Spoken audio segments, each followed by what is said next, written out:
I feel like this is actually the first scandal of the Obama administration that's really going to stick with them politically, because for about a year, Republicans have been trying to make hay out of the Benghazi story, and I think it's a story that only really conservative base voters care about. But this is a story of the IRS behaving quite badly in a way that people all across the political spectrum can relate to. Sarah, this is my favorite quote in the zoo. I'm not an expert at this, but this is Dana Milbank in the Washington Post on the Attorney General. On and on. Holder went, I don't know. I would not want to reveal what I know. I don't know why that didn't happen. I know nothing. Sounds like one of my meetings. So I'm not in a position really to answer. Amazing. And this was part of the line, Josh Barro. 2 congressional hearings are set. They're certainly going to be fiery. Are you expecting us to learn any information about who knew what and who was involved? I'm in the IRS scandal. Yeah. Because Holder must have been talking about the AP, but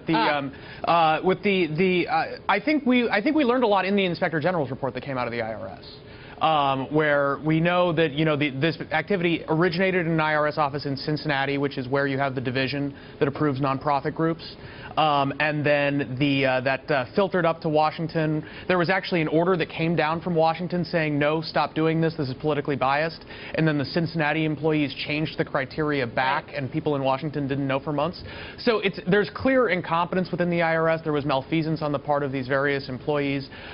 One thing that Republicans are going to try to do is link it back to the White House, to Treasury, and based on what we've seen so far, they're probably not going to be able to do that. I think this is a story of a mismanaged IRS, and I think what you can blame the president for is the IRS has now been without a commissioner for 6 months. The guy who resigned yesterday was the acting commissioner. Right. He still hasn't appointed a replacement. The IRS is going to need new leadership, and so he really does need to make a nomination there. I wonder what all of this whole fiasco says about money and power in Washington and the way that the whole system works.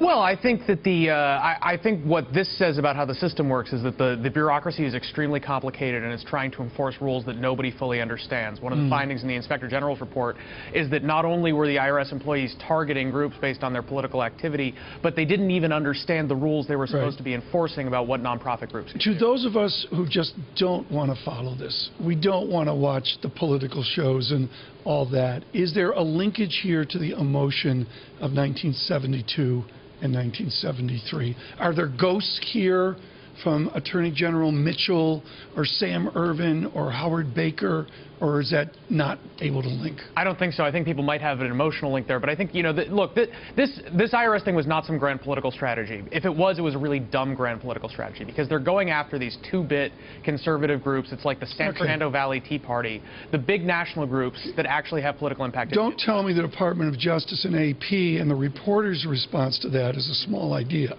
whatever anybody believes. No, I think on the AP story, with the subpoenaing of the phone records of the AP in this story about a leak, yeah, I think people are concerned about surveillance there. But on the other hand, it's not clear that the DOJ actually did something that was legally out of bounds yet. There are various circumstances in criminal investigations where the Department of Justice gets to subpoena phone records, and I think a lot of the reaction has been based on the idea that the AP ought to get special treatment because it's a journalistic outfit.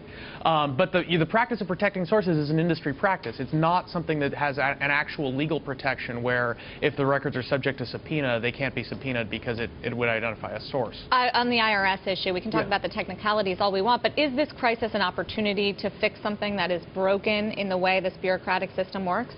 Probably not. Ideally, it should be. One of the reactions that should come out of this is people should say, gee, these rules that we have regarding nonprofits and political activity are both too complicated and badly designed. The real issue with these groups are what's called 501c4 groups. They call them social welfare groups, and what they do is they can lobby and they can do a certain amount of political activity and they don't have to disclose their donors.